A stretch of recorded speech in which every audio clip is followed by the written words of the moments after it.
Alors, bonjour aux investisseurs et futurs investisseurs immobiliers. J'espère que vous allez bien, j'espère que vous allez tous très bien. Dans la vidéo d'aujourd'hui, on va parler comme ça de financement du bien immobilier. On va parler comme ça du nombre d'années fixes à te faire financer quand tu prends le bien immobilier parce qu'effectivement, comme tu le sais, l'investissement immobilier, c'est un investissement qui va être accompagné par le financement du bien immobilier parce que le financement du bien immobilier, voilà, on en a besoin, quoi. Si on fait l'investissement immobilier, c'est parce qu'on peut utiliser l'effet de levier de la banque. On peut emprunter de l'argent de la banque pour acheter le bien immobilier. Et pour s'enrichir avec l'effet de levier, c'est un atout puissant en investissement immobilier et que je demande, que j'invite tout le monde à faire parce qu'effectivement, il suffit juste que tu aies une bonne crédibilité, tu apprêtes bien ton dossier, tu déposes à la banque pour avoir un montant assez important sur ton financement du bien immobilier qui pourra te servir pour ta retraite plus tard, pour tes enfants, pour ta future génération, pour te construire un patrimoine important parce qu'il est grand temps que les personnes de la diaspora, que les personnes africaines aient aussi une place de privilégiée ici en Europe parce que c'est comme ça qu'on va pouvoir grandir, c'est comme ça qu'on va pouvoir se développer. Et quand tu vas dans la banque et que tu veux prendre le financement à la banque, naturellement la banque ne te donne pas l'argent pour tes beaux yeux, la banque te donne l'argent justement quand tu as déjà rempli les conditions pour pouvoir emprunter un montant important parce qu'effectivement le bien immobilier va te coûter 50, 100 000 euros, 150 000 euros, 200 000 euros, 500 000 euros, 1 million d'euros même. Du coup, il va falloir que la banque te dise, ok, pour que je te fasse financer sur un montant aussi important, il me faut une garantie. Il faut que tu me dises avec ton dossier que tu es capable de payer cette traite à la banque là. Et aussi naturellement, il faut que tu puisses me payer un taux d'intérêt et il faut que je me rassure que tu peux rembourser le crédit immobilier. Du coup, on a remarqué aussi que sur le marché, cette année, depuis l'année dernière, il y a eu une double, le marché a chamboulé. Vous regardez les vidéos, vous êtes certainement informés. Le marché a changé de sens, les taux d'intérêt ont pratiquement doublé, les prix n'ont pas beaucoup baissé. De toutes les façons, on est sur une autre phase du marché actuellement. Et maintenant aussi, côté financement, à la banque, les choses se passent différemment. Par rapport au nombre d'années de financement, c'est ce dont je vais te parler dans cette vidéo après le générique.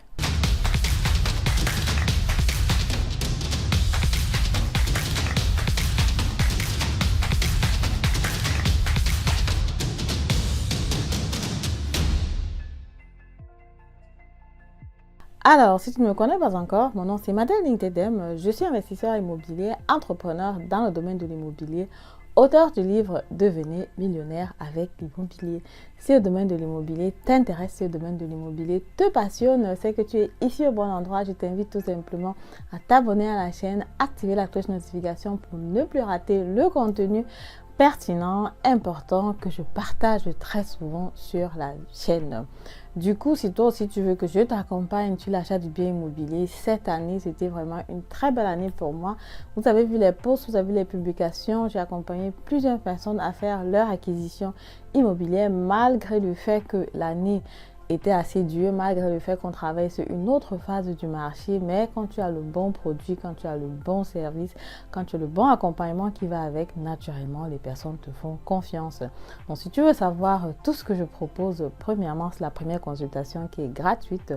Deuxièmement, c'est un coaching sur l'achat du bien immobilier. Si tu as trouvé un bien immobilier et que tu veux que je te donne mon expertise là-dessus, tu peux me contacter. Les informations sont en bas de description.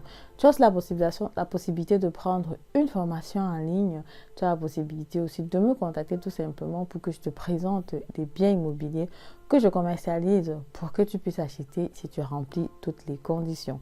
Sans plus tarder, donc, rentrons donc sur le vif du sujet.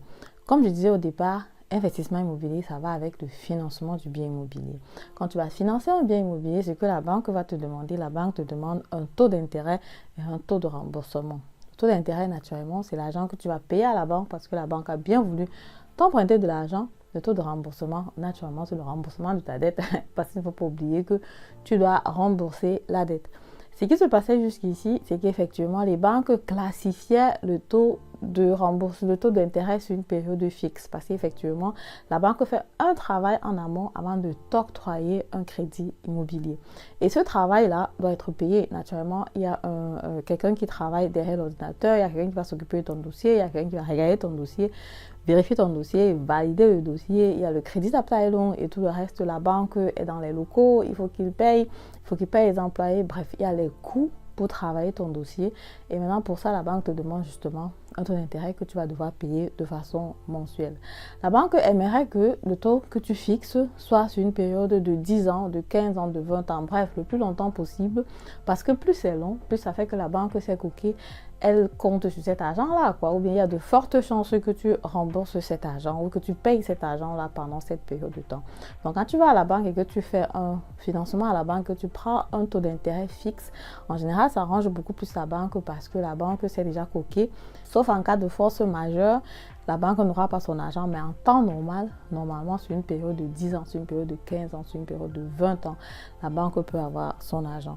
Donc, en faisant un financement, donc, tu as donc deux possibilités. Tu peux prendre un financement qui est variable, comme tu peux prendre aussi un financement qui est fixe.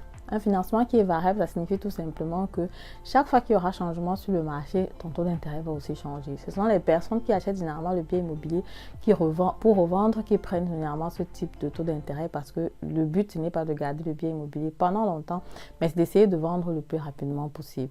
Ce taux d'intérêt-là va généralement être plus cher sur le marché selon la phase aussi qu'on est. Actuellement, ça va être naturellement plus cher que le taux d'intérêt qui sera fixe. Ça va être variable donc fixé sur une période de 3 mois, donc tu reçois un taux d'intérêt que tu dois payer pendant 3 mois. Et après les 3 mois, naturellement, tu reçois un nouveau taux d'intérêt par rapport à ce qui s'est passé sur le marché, quoi. S'il y a eu des modifications sur le marché, s'il y a eu des changements, bref, ton taux d'intérêt est variable et ça va être ajusté selon le Euribor tous les 3 mois. L'autre possibilité, donc, c'est de prendre un taux d'intérêt qui est fixe. Les banques vont généralement préférer ça parce qu'effectivement, dans le cas de taux d'intérêt variable, la banque n'est pas sûre. Est-ce que tu vas pouvoir payer?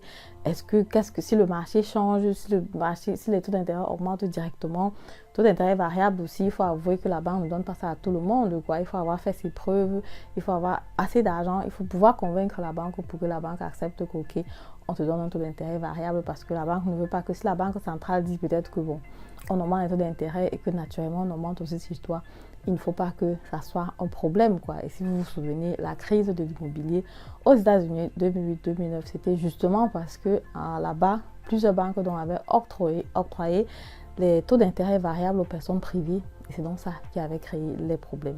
Donc, le deuxième cas de figure, ça va être les taux d'intérêt fixes, ce que la banque préfère.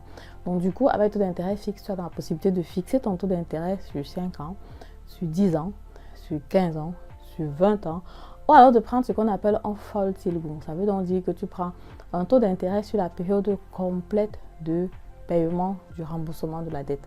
Jusqu'ici, plusieurs personnes vont prendre 10 ans de taux d'intérêt fixe parce qu'effectivement, après 10 ans, tu refinances le bien immobilier, tu peux vendre le bien immobilier et encaisser la plus-value. Selon la loi, de toutes les façons, même si tu prends 15 ans fixe, même si tu prends 20 ans fixe, après 10 ans, tu as toujours la possibilité de renégocier ton taux d'intérêt. Toutes les personnes que j'ai accompagnées certainement en 2020-2021, moi y compris, tous les biens immobiliers que j'ai achetés en 2017-2014, j'aurais dû vraiment prendre un taux d'intérêt fixe sur 20 ans carrément, quoi. Parce qu'effectivement, quand je regarde aujourd'hui, même si les taux d'intérêt en ce moment a été élevés n'importe comment sur cette longue période de temps, ça n'allait pas être comme c'est aujourd'hui. Mais ce qui est sûr, c'est que personne ne voit le futur, personne ne peut savoir ce qui va se passer dans 10, dans 15, dans 20 ans. Donc, ce qui fait que même moi-même, par rapport à mes taux d'intérêt fixes, j'étais généralement focalisée entre 10 et 15 ans. Et là, 15 ans, naturellement, c'est quelque chose que beaucoup de gens ne prenaient pas parce qu'effectivement, 15 ans était plus cher que 10 ans, quoi. Parce que la banque s'est dit, OK, dans 10 ans, on planifie que, bon, le taux d'intérêt va être constant. Mais dans 15 ans, il y a un risque. On ne sait pas exactement. 15 ans, c'est trop loin. C'est dans le futur un peu lointain. Du coup, si la banque te faisait deux propositions, la proposition avec 10 ans fixe était un peu plus moins chère que la proposition avec 15 ans fixe. Comme j'ai dit, j'ai fait le financement de certains biens immobiliers avec 15 ans fixe, mais d'autres aussi avec 10 ans fixe. Et j'ai les personnes que j'ai accompagnées 2020-2021 qui ont pris 10 ans fixe et qui se disent, j'aurais dû vraiment prendre 15 ans fixe parce qu'effectivement, eux ont profité de l'intérêt qui était encore à moins de 2%. et aujourd'hui, on est carrément presque à 4% de taux d'intérêt. Ce que je remarque maintenant sur le marché, c'est que 5 ans fixe qui était normalement moins cher est devenu cher, quoi. Pourquoi? Parce que la banque, quelque part, est en train de se dire les taux d'intérêt vont baisser d'ici les 10 prochaines années. Donc, actuellement, quand tu prends 5 ans fixe pour ton financement du bien immobilier par rapport à celui qui prend 10 ans fixe, ça va être plus cher que celui qui prend 10 ans fixe. Maintenant, là-bas, ça veut dire tout simplement, c'est un indicatif qui montre que les banques sont en train de se dire que les taux d'intérêt risquent de baisser sur le temps. Et aussi, sur les 5 ans fixes, la banque essaie naturellement de maximiser aussi par rapport aux dépenses qu'elles ont effectuées par rapport à ces biens immobiliers, par rapport à ce financement-là. Parce que comme je dis toujours, chaque fois que la banque fait un financement, chaque fois que la banque approuve un financement à la banque, il y a un travail qui a été fait derrière, il y a des personnes qui ont travaillé, il y a des salaires qui doivent être payés, il y a des coûts. Et du coup, ces coûts-là doivent être compensés. Et ces coûts-là sont compensés naturellement par le taux d'intérêt qu'on paye. La banque ne te donne pas son argent pour rien. La banque te donne son argent pour avoir le taux d'intérêt en échange. Naturellement, elle va aussi remettre le taux d'intérêt auquel elle a emprunté à la banque centrale. Et le reste, c'est son bénéfice pour supporter les charges de la banque. Mais jusque-là, naturellement, 5 ans fixes ne reste pas très intéressant parce qu'effectivement, si tu fais un financement sur 5 ans fixes, après 5 ans, il faut justement que tu retrouves encore une autre possibilité de financer, quoi. Parce qu'après 5 ans, comme tu sais, tu ne peux pas encore vendre le bien immobilier et encaisser le bénéfice. Après 5 ans, quand tu vends le bien immobilier, tu seras donc obligé de payer de la taxe là-dessus. Et selon ton taux d'imposition, si tu es une personne privée, tu vas donc devoir payer 30-40% au fixe et ça peut ne pas être très intéressant. Pour prendre un exemple concret par rapport donc aux 5 ans et aux 10 ans fixes, il y a quelques mois, justement, lorsque je faisais le financement sur le bien immobilier, j'ai regardé 5 ans fixes coûtaient donc 4,4%. Pourtant, 10 ans fixes coûtaient autour de 4,2%. La différence n'est pas énorme, c'est 0,2%. Mais quand tu multiplies par 200 000 euros, par exemple, sur 10 ans, ça va te faire une différence de 8 400 euros, ce qui n'est pas aussi négligeable. Donc, du coup, ce que je voulais vous faire comprendre dans cette vidéo, c'est que c'est déjà un indicatif par rapport auquel les taux d'intérêt vont certainement se stabiliser ou alors légèrement réduire dans les prochaines années à venir parce qu'effectivement, il y a des personnes aussi qui se posent la question, est-ce que les taux d'intérêt vont encore augmenter? Qu'est-ce qui va se passer? Je pense aussi que la dernière fois en octobre, quand la Banque centrale a décidé de ne plus augmenter les taux d'intérêt du tout, c'était déjà aussi un signe que les choses sont en train de se stabiliser, les choses sont en train d'aller dans le bon sens. Et quand on regarde aussi le taux d'inflation, l'inflation aussi, c'est plutôt stabilisé l'année passée, on avait encore une inflation à 2 chiffres. Cette année, on est vraiment en train d'aller dans le bon sens. C'est vrai qu'on veut arriver les 2-3% d'inflation. On n'est pas encore à ce niveau-là, mais ce qui est sûr, c'est que on va y arriver. La stabilité dans les taux d'intérêt va certainement amener aussi une autre croissance sur les prix du bien immobilier, sur la prise en valeur du bien immobilier, parce que comme vous le savez, si les choses augmentent sur le marché, l'investissement immobilier, c'est un besoin, une nécessité de base. Si par exemple, l'huile augmente sur le marché, l'œuf augmente sur le marché, naturellement, le bien immobilier aussi va prendre en valeur et les loyers vont être aussi plus chers. Ce n'est qu'une conséquence normale.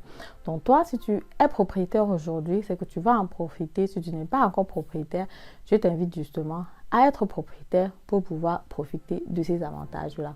Voilà, c'est donc comme ça ce que je voulais partager avec toi dans cette vidéo. Si la vidéo t'a plu, comme d'habitude, je t'invite à me mettre un pouce en haut, commenter la vidéo, partager massivement la vidéo et on se dit à très bientôt pour la prochaine vidéo. Au revoir.